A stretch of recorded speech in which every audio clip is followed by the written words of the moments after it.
No, ano pag namatay ka? Madadalo kayo sa akin.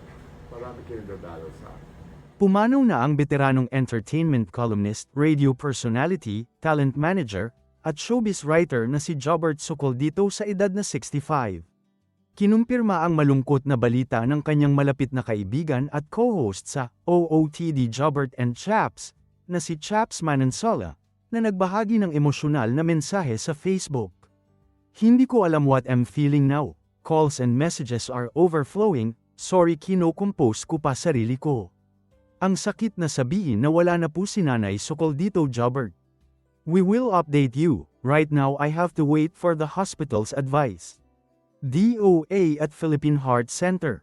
Bago ang kanyang pagpanaw, ibinahagi ni Manansala noong July 10 na halos isang buwan nang nakararanas ng pagkabalisa at hirap sa pagtulog si Socoldito. Ayon sa kanya, nagpasalamat ang pamilya dahil pumayag na rin itong may pagamot sa ospital upang mabigyan ng kinakailangang pangangalaga. We're now at Providence Hospital. For almost a month now, Nanay Jobert Socoldito has been experiencing anxiety and has barely been able to sleep. We're grateful that he finally agreed to be brought to the hospital so he can receive the care he needs.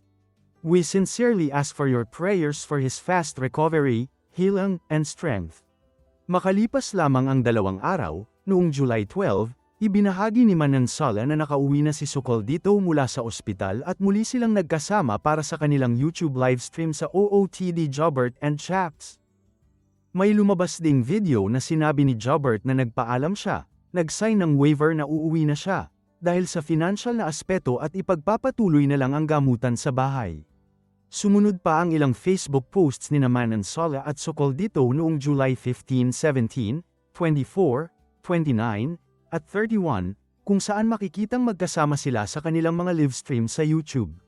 Sa mga larawang ibinahagi, makikitang nakangiti at masigla si Socoldito habang nakikipagkwentuhan sa kanyang co-host.